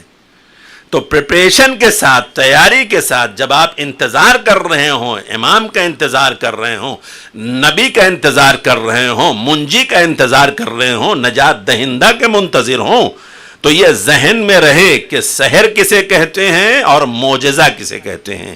یہ فرق، یہ تمیز ہمیں معلوم ہونی چاہیے. کہیں ایسا نہ ہو کہ جب آنے والا آئے اور ہم اس کے معجزے کو بھی جادو کہہ کر کے جس کا انتظار کر رہے تھے اسی کا انکار کر بیٹھے. تو یہ تمام تر تاریخی حقیقتیں ہمارے اور آپ کے سامنے بیان کی جا چکی ہیں. یہ واقعات ہمارے سامنے پیش کیے جا چکے ہیں. اور جو ہسٹری سے سبق حاصل نہیں کرتا اس کا نتیجہ کیا ہوتا ہے ہم سب جانتے ہیں. تو ساری چیزیں اگر ہماری نگاہوں کے سامنے ہوں پھر بھی اگر ہم نہ سمجھ سکیں تو پھر شکوہ ہمیں تو نہیں کرنا چاہیے نا کہ اتنی تمام فضیلتوں کے باوجود بھی لوگ ائمہ معصومین کے محب کیوں نہ ہو سکے, ائمہ معصومین کے پیروکار کیوں نہ ہو سکے, ائمہ معصومین کی اطاعت اور اتباع میں زندگی انہوں نے کیوں نہ گزاری. بھئی جیسے ہماری اور آپ کی دنیا ایسے ان کی بھی دنیا تھی. وہ بھی دیکھ رہے تھے کہ طرف مال و دولت و ثروت و اقتدار ہے, لشکر ہے, جاؤ حشم ہے, دوسری طرف عبادتیں ہیں, ریاضتیں ہیں, زحمتیں ہیں, پریشانیاں ہیں, دشواریاں ہیں, مشکلات ہیں. تو دنیاوی اعتبار سے ہم کیا کر سکتے ہیں, ہماری فکر میں کیا آ سکتا ہے, ہم کیا سوچ سکتے ہیں, کیسے فیصلہ کر سکتے ہیں, جبکہ ہماری دعائیں بھی, ہماری خواہشیں بھی, ہماری تمنائیں بھی کیا ہیں, پروردگارہ ہمیں محمد والے محمد کے ساتھ جمع فرما دے, ہمیں ان خوبیوں میں داخل کر دے, ہمیں ان برائیوں سے محفوظ کر دے جس سے تو نے محمد والے محمد کو محفوظ رکھا ہے. یہ دعائیں چاہے قنوت نماز عید ہو یا زیارت عاشورہ ہو یا اور دیگر مقامات ہو جہاں ہم اپنی خواہشوں کا اظہار ان الفاظ سے کر رہے ہوتے ہیں کہ پروردگارہ ہمیں ہر صورت میں ہماری حیات کو محمد والے محمد کی حیات کے ساتھ متصل کر دیں. ہماری خواہش, اور یہ ہونی بھی چاہیے, ایک صاحب عقل کی خواہش یہی ہونی چاہیے کہ پروردگارہ تیری نگاہوں میں جو زمانے میں سب سے اچھے ہیں انہی کے ساتھ ہمیں بھی بنا دے تاکہ ہم بھی اچھے ہوں, اور تیری بارگاہ میں جب پلٹیں تو یقیناً انہی اچھوں کے ساتھ بلائے جائیں. یہ خواہش, یہ تمنا, یہ جذبہ ہر عاقل کا ہونا چاہیے. اگر ہمارے پاس تھاٹس ہیں, فکر ہیں, عقل ہے, تو ہمارا یہی جذبہ ہر صورت میں ہونا چاہیے. اور عزیزان محترم, اگر یہ بات اور بھی تھوڑا سا وضاحت کے ساتھ سننا چاہتے ہیں تو دعائے ابو حمزہ صومالی, لیکن دو دعائیں بہت مشہور ہیں ہمارے اور آپ کے درمیان میں, دعائے کمیل اور دعائے ابو حمزہ صومالی. دعائے کمیل یہ جناب خضر کی دعا جو امیر المومنین نے جناب کمیل بن زیاد النخعی کو تعلیم دی. لیکن یہ اور بات ہے کہ اس گھرانے کے مزاج یہ ہے کہ جب علی کسی کو دے دیتا ہے تو پھر وہ اسی کے نام سے منسوب ہو جاتی ہے. پہلے علی نے دعائے خضر جناب کمیل کو دی تو دعائے کمیل مشہور ہو گئی. دوسرے علی, علی ابن الحسین نے جناب ابو حمزہ صومالی کو دعا تعلیم کی تو یہ دعائے علی ابن الحسین نہیں بلکہ دعائے ابو حمزہ صومالی مشہور ہو گئی. یا یوں کہوں کہ علی کسی کو دعا بھی دیتا ہے تو اسے زندگی عطا کر دیتا ہے. ورنہ نہ معلوم کتنے اصحاب تھے, کتنے محب تھے, کتنے چاہنے والے تھے, لیکن ان دونوں نے بارگاہ الہی میں مانگنے کا سلیقہ بارگاہ عصمت سے طلب کیا تھا, اور دونوں علیوں نے ایسا طریقہ انہیں بتایا کہ جس کے نتیجے میں یہ آج تک زندہ ہیں. جب بھی یہ دعا پڑھی جائے گی کمیل کو بھلایا نہیں جا سکتا, جناب ابو حمزہ صومالی کو بھلایا نہیں جا سکتا. دعائیں پڑھ رہے ہوں گے ہم امام سجاد کی اور یاد آ رہا ہوگا محب سجاد. دعا ہم پڑھ رہے ہوں گے دعائے کمیل, یاد آ رہا ہوگا محب علی. لیکن یہ دعائے ابو حمزہ صومالی دعاؤں کے اعتبار سے یوں سمجھ لیجئے کہ دعاؤں کا انسائکلوپیڈیا ہے. یہ جو بھی آپ بارگاہ الہی میں مانگ سکتے ہیں, تو جسے کچھ نہ آتا ہو اسے کم از کم اتنا تو سکھا دیا اہل بیت اطہار نے کہ خالق کی بارگاہ میں طلب کیسے کرتے ہیں. خالق کی بارگاہ میں جب جاؤ تو طلب کس طرح سے کرتے ہیں, سوال کس طرح سے کرتے ہیں. اپنے لیے جو کچھ بھی مانگنا ہے تو اس کے مانگنے کا طریقہ اور سلیقہ کیا ہوتا ہے. یہ کوئی اور نہیں بتا رہا ہے، کسی اور کو کیا معلوم کہ خدا سنتا کیسے ہے اور راضی کیسے ہوتا ہے؟ یہ وہی ذوات مقدسہ بتا سکتی ہیں کہ جنہیں قدرت نے یا تو مرتضی بنایا ہو یا علی رضا بنایا ہو. یہ وہی ذوات مقدسہ بتا سکتی ہیں کہ خدا راضی کیسے ہوتا ہے، کس طریقے سے تمام بندوں کی باتوں کو سنتا ہے. اسی دعائے ابو حمزہ صومالی، جناب ابو حمزہ صومالی کو سلمان ثانی کہا جاتا ہے، دوسرا سلمان. سلسلہ عصمت میں یہ دوسرا سلمان ہے. ایک وہ جسے سلمان محمدی کہا جاتا ہے، اور یہ دوسرا، یہ عظمت، یہ محبت، یہ وقار، یہ جانثاری کیسی پائی جاتی ہے؟ عزیز و دعائے کمیل کا یہ جملہ نا، یا سری الرضا اغفر لمن لا یملک الا الدعاء، اے بہت جلد راضی ہو جانے والے اسے بخش دے جس کے پاس دعا کے علاوہ کوئی چارہ نہیں. یہ جملہ دعائے کمیل کا ہے. مگر جناب دعائے ابو حمزہ صومالی کا واقعہ، جناب ابو حمزہ صومالی، ان کی بچی کا ہاتھ ٹوٹ گیا، شکستہ ہو گیا، لیکن طبیب کے پاس گئے. طبیب نے بچی کے ہاتھ کو دیکھا ٹوٹا ہوا ہے، تو پرانے فارمولے کے مطابق وہ لکڑیاں سب لا کر کے اور پھر وہ مرم پٹی کر کے اور تختیوں کے ساتھ میں اسے باندھ کر کے ہاتھ. طبیب نے جناب ابو حمزہ سے کہا کہ میں تمام تر سامان لے کر کے آتا ہوں ٹریٹمنٹ کا، پھر اس کا علاج کرتے ہیں. وہ اٹھ کر کے سامان لینے گیا طبیب. جناب ابو حمزہ صومالی نے بارگاہ الہی میں یوں کہیے کہ اپنے درد دل کا تذکرہ کر دیا. میں لفظ بڑے احتیاط سے کہہ رہا ہوں. وہ تذکرہ کیا ہے؟ پروردگارا، میری اس بچی کا جو ہاتھ شکستہ ہوا ہے، اس کی اس تکلیف کو، اس کے اس درد کو، اس کی اس اذیت کو میں ابھی نہیں برداشت کر پا رہا. جب اسے طبیب صحیح کر رہا ہوگا تو اس وقت میں اپنی اس بچی کی تکلیف کو کیسے برداشت کروں گا؟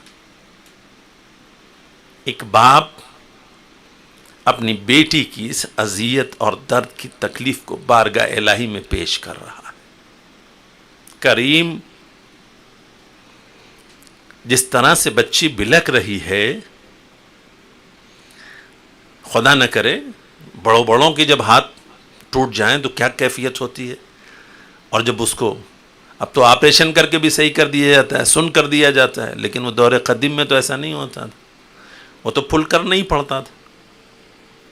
ایسی صورت میں اس درد کو، اس تکلیف کو محسوس کرتے ہوئے ایک باپ بارگاہ الہی میں فریاد کر رہا تھا، پروردگارا میں کیسے برداشت کروں گا؟ طبیب سامان لے کر کے آیا. اب اس نے جب بچی سے ہاتھ آگے کرنے کے لیے کہا کہ اپنا ہاتھ تو آگے کرو تاکہ میں علاج کروں اس کا، اب وہ ہاتھ بڑھایا تو ہاتھ درست تھا، دوسرا ہاتھ بڑھایا تو اب ان کی سمجھ میں نہیں آیا کہ ہوا کیا. بارگاہ امام سجاد میں حاضر ہوئے. مولا ہمارے ساتھ یہ پیش آیا.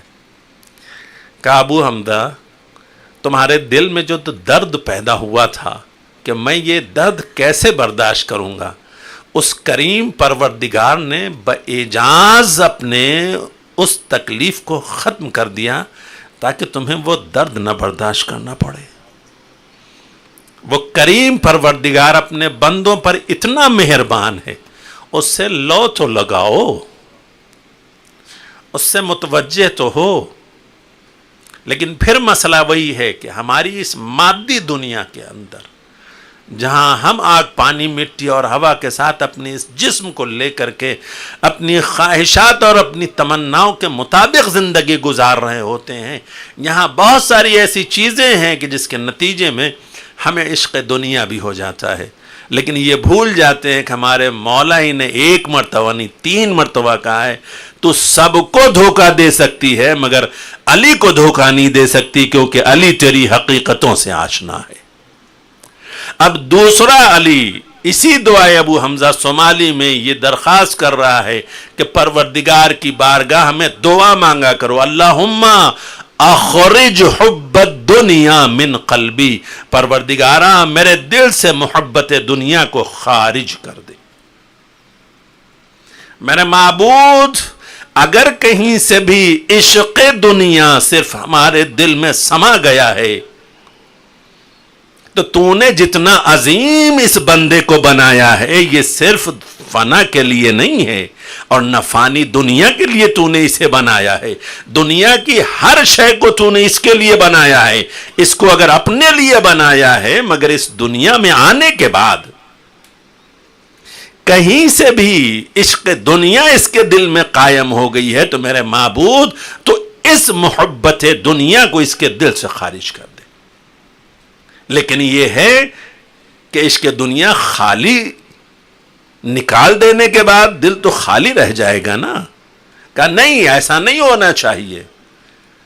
آگے کا جملہ یہ بیان کر رہا ہے وَجْمَعْ بَيْنِي وَبَيْنَ مُحَمَّدٍ الْمُصْطَفَى وَعَالِهِ خِيَرَةً مِّن خَلْقِهِ، پروردگارا مجھے محمد و آل محمد کے ساتھ جمع فرما دے، کیونکہ تیری تمام تر مخلوقات میں ان سے بہتر کوئی اور نہیں ہے۔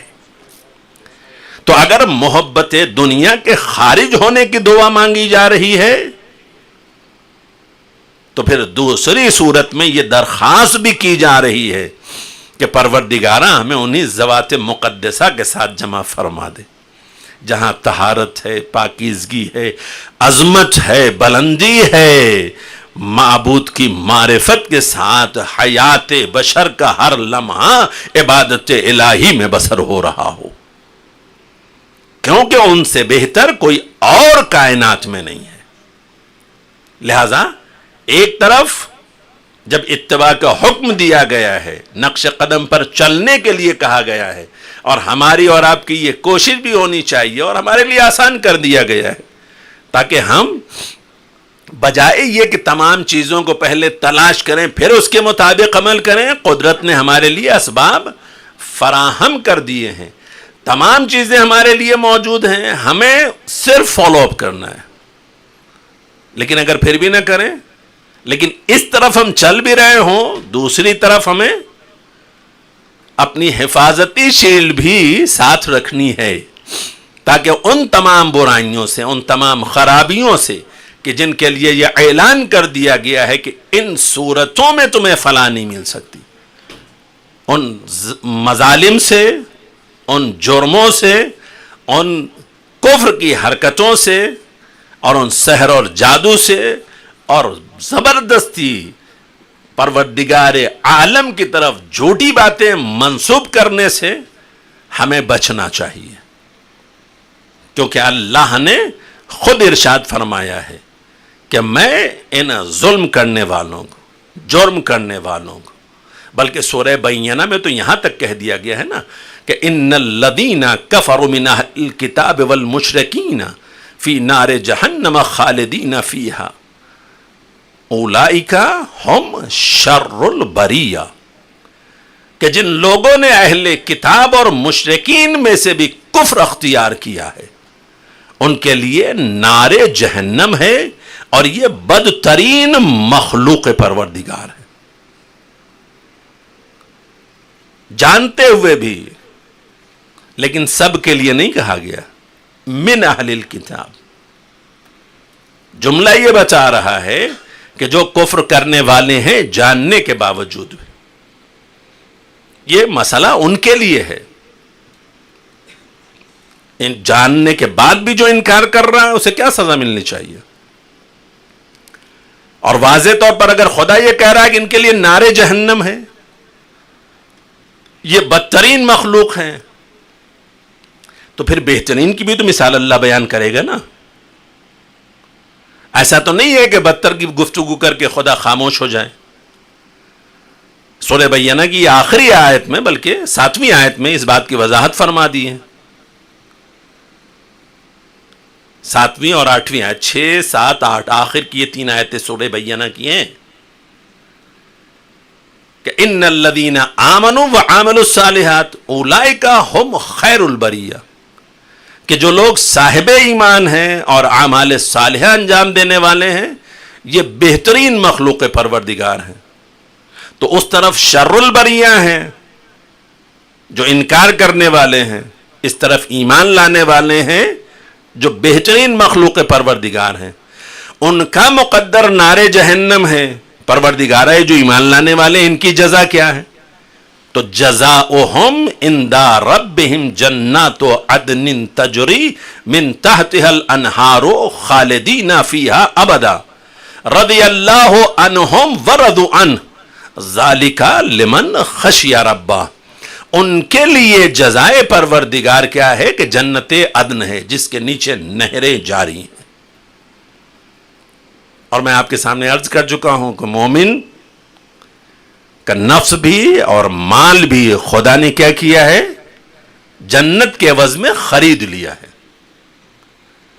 تو ایمان کے نتیجے میں پروردگار عالم کی طرف سے عطا اور بخشش ہے، اور کفر کے نتیجے میں پنشمنٹ ہے. تو دونوں چیزیں جس طریقے سے میں نے پھر عرض کیا، بچوں کے لیے پھر عرض کر دینا چاہتا ہوں، دوبارہ عرض کر دینا چاہتا ہوں، ریپیٹ کر دینا چاہتا ہوں کہ ایک طرف ہمیں کہا جا رہا ہے کہ ان اچھائیوں پر عمل کرو، ان برائیوں سے بچو. جیسے معروفات ہے، نیکیوں کا حکم دینا، برائیوں سے روکنا، تو دونوں چیزوں کو سامنے رکھنا ہے. اگر ایمان کے ساتھ زندگی گزار رہے ہو تو کفر سے اپنی حفاظت کرنی ہے. اگر اعمال صالحہ کے ساتھ زندگی گزار رہے ہو تو ظلم سے، سحر سے، اور پروردگار کی نافرمانیوں سے، اللہ کی طرف جھوٹی بات منسوب کرنے سے اپنے آپ کو بچانا ہے، کیونکہ وہ سچائی کا پسند کرنے والا ہے، اور بارگاہ الہی میں سچائی بھی فائدہ پہنچائے گی. ایک صفت، ٹروتھ، صداقت، سچائی، اس کا فائدہ انسان کو دنیا میں بھی ملتا ہے اور آخرت میں بھی ملتا ہے. کل اس حوالے سے انشاءاللہ آپ کے سامنے اس آیت کو بھی پیش کر دوں گا تاکہ گوش گزار ہو سکے اور ذہن نشین ہو سکے. مگر عزیزو، اگر خدا یہ کہہ رہا ہے کہ یہ خیر البریہ ہیں، بہترین مخلوق پروردگار ہیں کہ جو صاحبان ایمان ہیں اور اعمال صالحہ انجام دینے والے ہیں، تو ان کی جزا جنت عدن، ہمیشہ رہنے والی جنت جس کے نیچے نہریں جاری ہیں، جہاں وہ ہمیشہ رہیں گے. اور اس کے ساتھ ساتھ اگر آپ خود غور کریں تو اگر اللہ نے جنت ہی خالی دینی ہوتی تو کیا بات تھی؟ نہیں، اس جنت کے ساتھ خدا کیا کہہ رہا ہے؟ رضی اللہ عنہم ورضوا عنہ، اللہ ان سے راضی ہے اور یہ اللہ کے فیصلے سے راضی ہیں. تو مومن کی تعریف ہی یہ ہے کہ قضا و قدر الہی پر کبھی ناراض نہ ہو، بلکہ اس کے فیصلوں پر ہمیشہ راضی برضا رہے. امام سجاد ہی کا یہ ارشاد گرامی ہے کہ پروردگارا، اگر تیرا حکم نہ ہوتا کہ دعا مانگو تو میں تیری قضا اور قدر پر ہمیشہ راضی رہتا اور کبھی تیری بارگاہ میں سوال نہ کرتا. لیکن تیرا یہ حکم ہے کہ ان الذین یستکبرون عن عبادتی سیدخلون جہنم داخرین، کہ اگر تم نے میری بارگاہ میں دعا نہ مانگی اور تکبر اختیار کیا کہ مجھے کسی سے کچھ سوال کرنے کی ضرورت نہیں ہے، تو یاد رکھنا میں تمہیں جہنم میں داخل کر دوں گا. دنیا والوں سے مانگو تو ناراض ہوتے ہیں، خدا سے نہ مانگو تو ناراض ہوتا ہے. خدا یہ کہہ رہا ہے کہ اگر تم نے تکبر اختیار کیا اور نہ مانگا، جس کے نتیجے میں امام سجاد نے ہمارے اور آپ کے لیے دعاؤں کا ایک ایسا تسلسل قائم کر دیا کہ جو زبور آل محمد اور صحیفہ کاملہ کی صورت میں ہمارے اور آپ کے درمیان آ گئی کہ ہر اعتبار سے ہم چاہیں تو بارگاہ الہی میں دعا مانگ سکتے ہیں. لیکن وہ امام اگر یہ کہہ رہا ہے کہ اگر تیرا حکم نہ ہوتا تو میں کبھی تیری بارگاہ میں سوال نہ کرتا، تو جس حال میں ہمیں رکھنا چاہتا. اور وہ جو سعادہ میں ایک روایت نقل کی گئی ہے مومن کے لیے، غریب مومن کے لیے، مفلس مومن کے لیے، فقیر مومن کے لیے، اکثر جن کے لیے بزم پیغمبر میں بھی یہ ہوتا تھا، کوئی غریب آ جاتا تھا تو جن کے لباس اچھے ہوتے تو وہ ذرا سمیٹ لیتے تھے کہیں اس کی گرد ان کو نہ لگ جائے. ہوتا ہے اکثر ایسی صورتحال ہوتی ہے, کیونکہ یہ دل کی باتیں تو نہیں جانتے نا, یہ تو ظاہر دیکھ رہے ہوتے کہ لباس پھٹا ہوا ہے, لباس گرد آلود ہے, پریشان حال ہے, تو سمجھتے ہیں کہ شاید کہیں ایسا نہ ہو کہ غربت اسی طریقے سے ہمیں لگ جائے, لہذا وہ بچاؤ کا طریقہ. لیکن اگر جو دل کی باتوں کو جاننے والے ہوتے ہیں, وہ گرد آلود بھی اگر بچہ ہو تو نبی اس گرد آلود بچے کو بھی اٹھا کر اپنی آغوش میں رکھ لیتے ہیں. اصحاب اعتراض کرتے ہیں, اللہ کے حبیب یہ آپ نے کیا کیا؟ کہ جو میں دیکھ رہا ہوں وہ تم نہیں دیکھ رہے ہو. یہ میرے لال حسین کے قدموں کی خاک اٹھا اٹھا کر جو اپنے سروں میں ڈال رہا ہے, جس طریقے سے آج اس نے اپنے آپ کو گرد میں ڈالا ہوا ہے, اسی طریقے سے عشق حسین میں یہ اپنے آپ کو خون سے بھی سیراب کر لے گا. میں اس حبیب کے مستقبل کو دیکھ رہا ہوں. تو جہاں نگاہ نبوت ہوتی ہے وہاں ظاہری گرد نہیں دیکھا جاتا, لیکن زمانے کے اعتبار سے صورتحال کیا ہوتی ہے, یہی ہوتا ہے کہ پھٹا حال بچا لو اپنا, کہیں اپنا لباس گندا نہ ہو جائے. لیکن روایت کے الفاظ کیا ہیں کہ جب ایک مفلس غریب مومن بارگاہ الہی میں میدان محشر میں پیش کیا جائے گا تو اس طرح سے وہ سجا ہوا ہوگا اور نورانی منبر پر بیٹھا ہوگا کہ جب لوگ اس کے سامنے سے گزریں گے, بلکہ یہاں تک روایت کے الفاظ ہے کہ جب انبیاء اور رسول گزریں گے تو یہ کہتے ہوئے جائیں گے ایسا لگتا ہے کہ جیسے کوئی ملک مقرب ہے, اور جب ملائکہ مقرب گزریں گے تو یہ کہتے ہوئے جائیں گے ایسا لگتا ہے جیسے کوئی نبی مرسل ہے.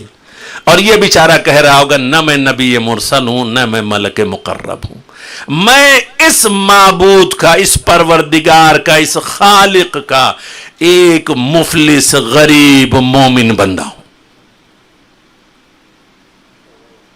آواز غیبی آئے گی, اے میرے بندے میں نے تجھے غربت اور مفلسی میں اس لیے نہیں رکھا کہ تجھے ذلیل و رسوا کیا جائے, میں صرف یہ چاہتا تھا کہ تو مجھ سے لو لگائے رکھے اور میں اپنی رحمتیں تجھ پر نازل کرتا رہوں. آج اس میدان محشر پر نظر ڈال, اگر کسی شخص نے تیری ایک لقمے سے بھی مدد کی ہو تو تجھے اختیار دیتا ہوں کہ اس کے ہاتھ کو پکڑ لے اور لے کر کے جنت میں داخل ہو جا. ایک غریب مفلس مومن کو اگر اللہ یہ اختیار دے گا تو جسے نبی کل ایمان کہہ رہے ہوں, جسے قسیم النار والجنہ قرار دیا گیا ہو, جسے ہم نے اپنا مولا مانا ہو, اپنے اوپر جسے ہم نے حق تصرف دے رکھا ہو, اس ذات گرامی کے ساتھ اگر ہم محشور کر دیے جائیں میدان محشر میں تو یقیناً ہمارا مقدر اس میدان محشر کی جہاں کی وحشت ناکیاں بیان کی جاتی ہیں, جہاں کی سختیاں بیان کی جاتی ہیں, اگر یہ ذوات مقدسہ کے ساتھ ہم محشور کیے جائیں تو یقیناً ہم سب کے قلب کے اطمینان کی کیا صورتحال ہو سکتی ہے وہاں پر. جہاں ایک غریب مومن مفلس کو اللہ اس صورت میں پیش کرے گا. لہذا عزیزو ضرورت یہ ہے کہ اس دار فانی میں رہتے ہوئے, اس جہان فانی میں رہتے ہوئے, جہاں ہمیں یقین ہے کہ نہ ہم یہاں کے تھے نہ یہاں رہیں گے, یہاں آئے ہیں اور یہاں سے چلے جائیں گے, تو جہاں حیات مختصر ہے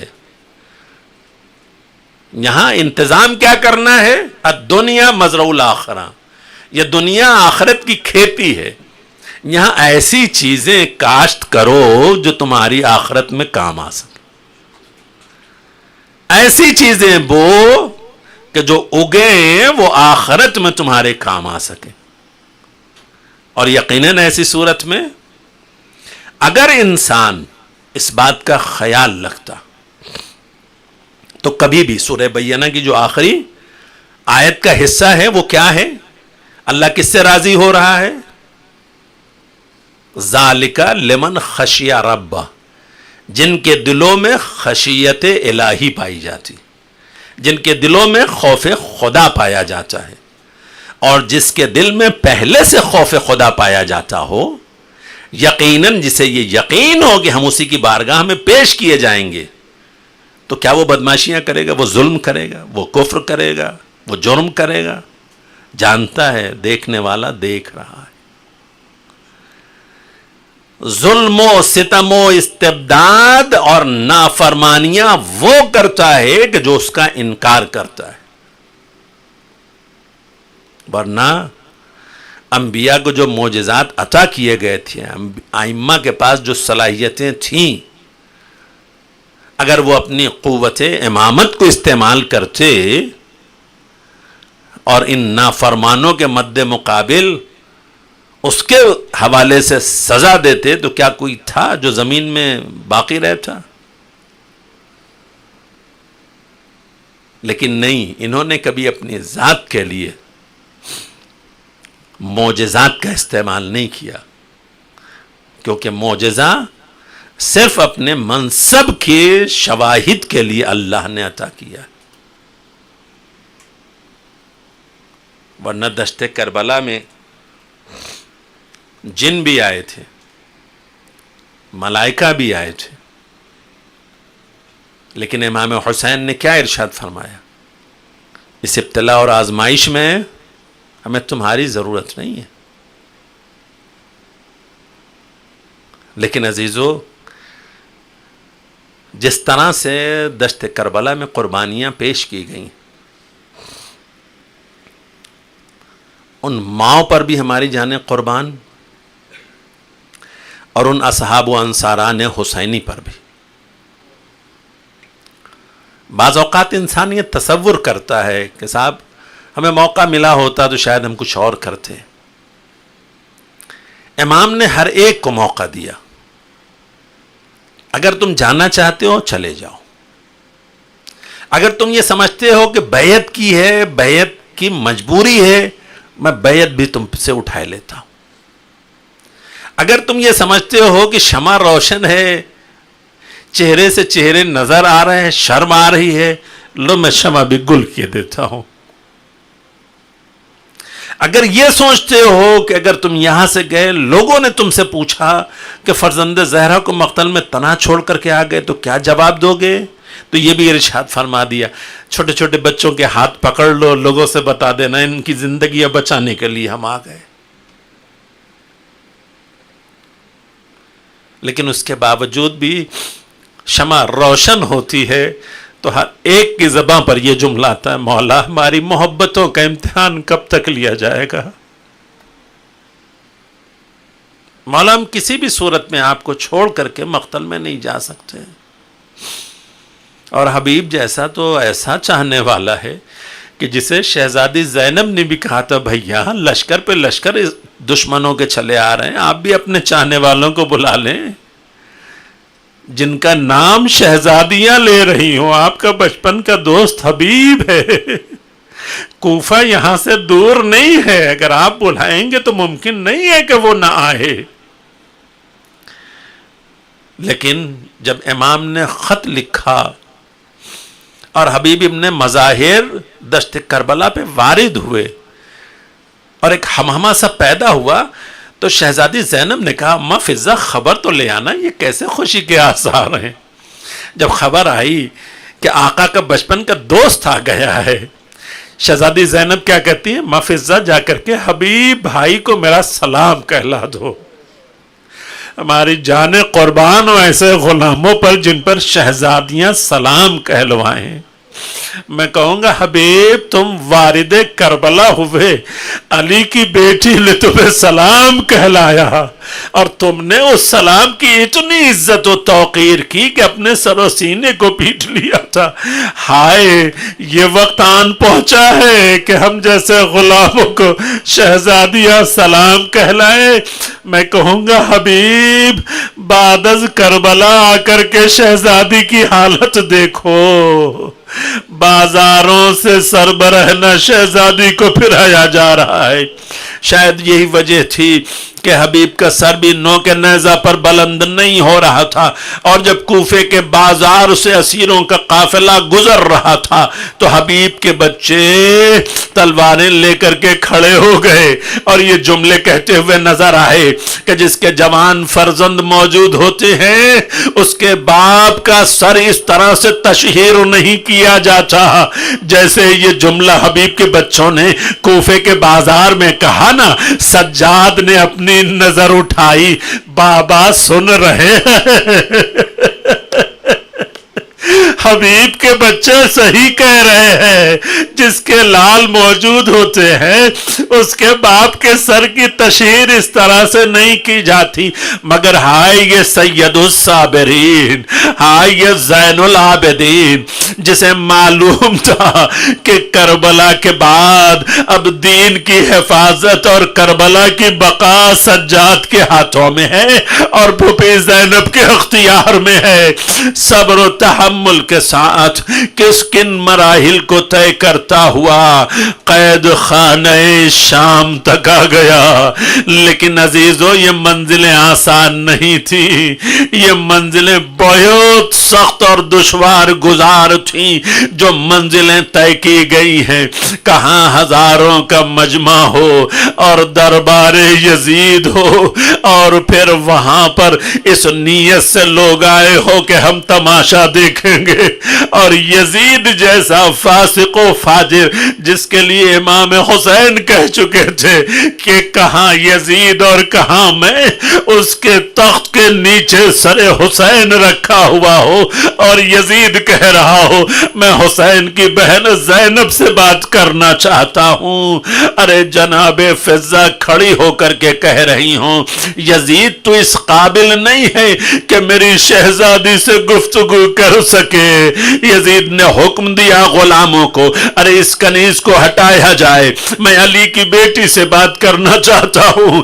جیسے ہی حبشی غلام آگے بڑھے، ارے جناب فضہ نے اپنی کمر کو سہارا دیا اور آواز بلند کی، ارے یزید کے دربار میں کھڑے اور حبشی غلاموں کو تمہیں کیا ہو گیا ہے؟ تمہارے قبیلے کی ایک عورت پر بھرے دربار میں ظلم کیا جائے، تمہاری غیرتیں اور حمیتیں مر گئی ہیں، تم کھڑے دیکھتے رہو۔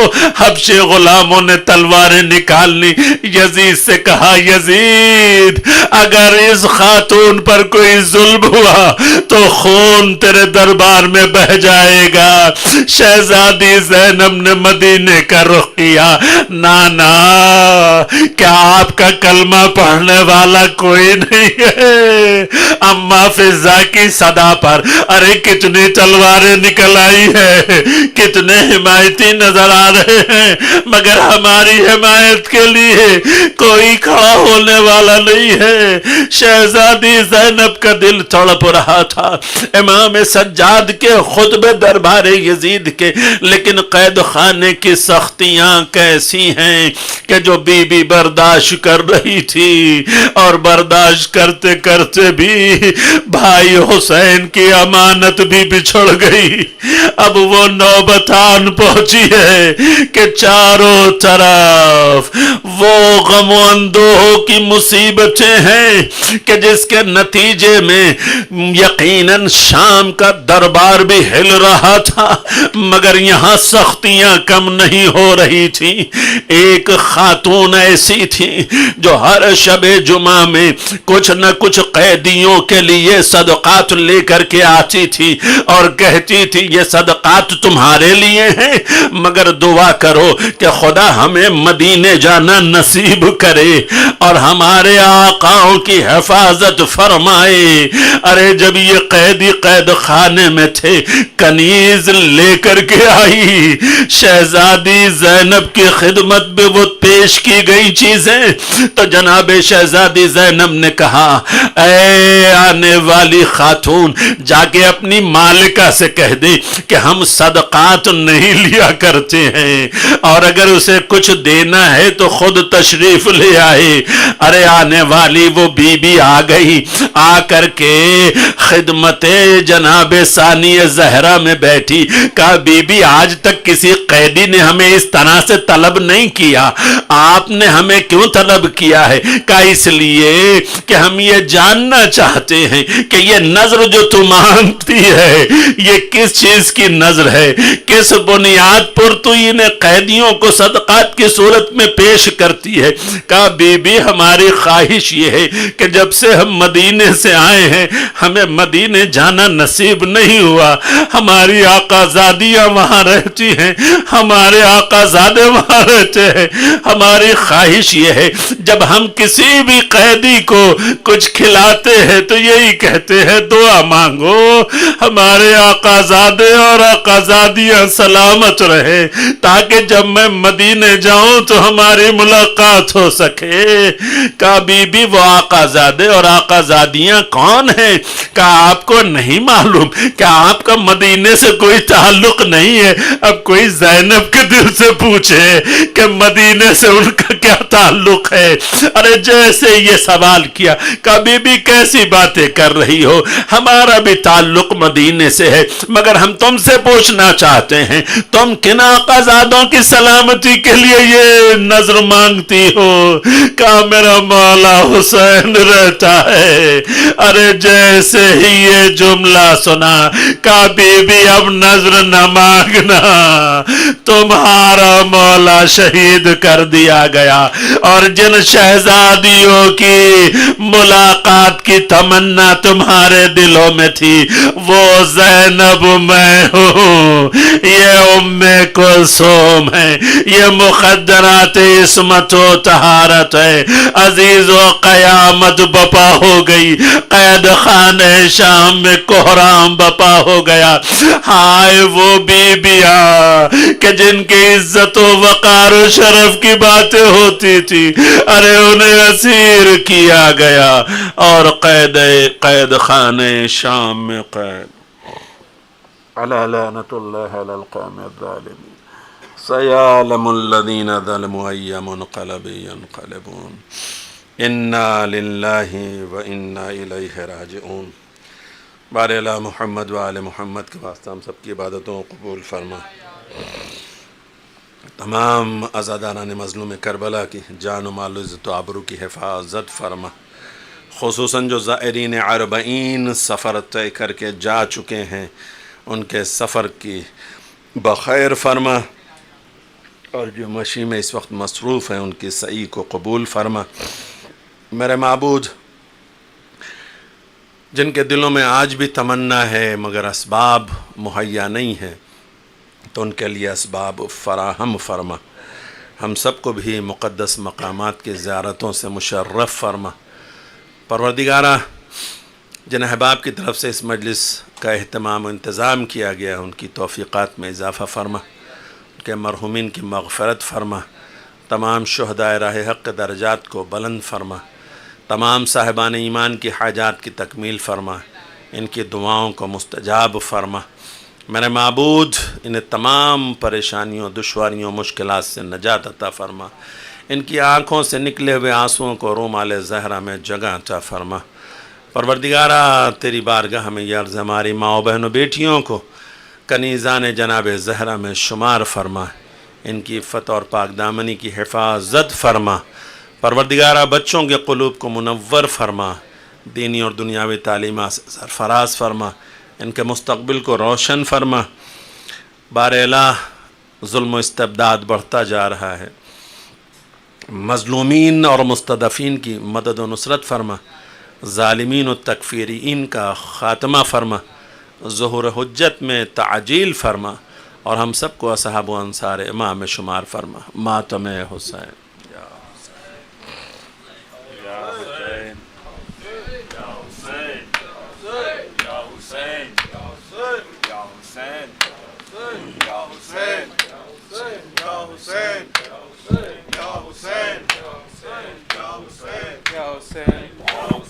یا حسین یا حسین اے شام والوں مجھ کو پہچانو میں زینب ہوں، اے شام والوں مجھ کو پہچانو میں زینب ہوں، احمد کی نواسی ہوں، بنت اسد رب ہوں، اے شام والوں مجھ کو پہچانو میں زینب ہوں، آئے تھے میرے نانا دنیا کی ہدایت کو، تم بھول گئے کیسے احکام شریعت کو، کیوں قید کیا تم نے، کیوں قید کیا ہے، کیوں قید کیا تم نے ناموس رسالت کو، اے شام اے شام اے شام اے شام اے شام والوں مجھ کو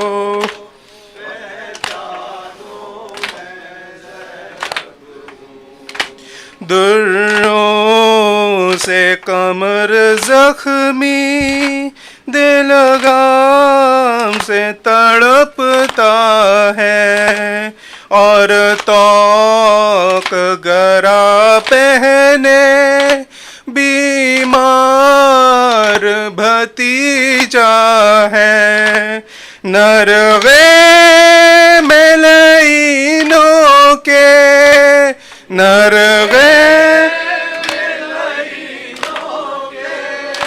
نرغے ملینوں کے شبیر کا کنبہ ہے، اے شام اے شام اے شام اے شام اے شام والوں مجھ کو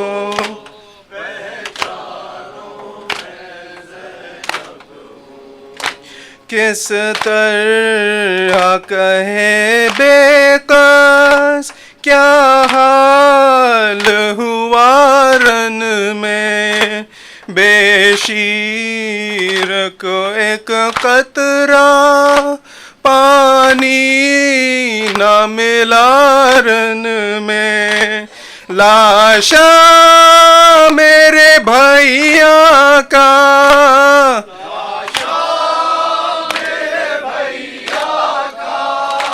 لاشا میرے بھائیا کا پامال ہوا رن میں، اے شام اے شام اے شام اے شام اے شام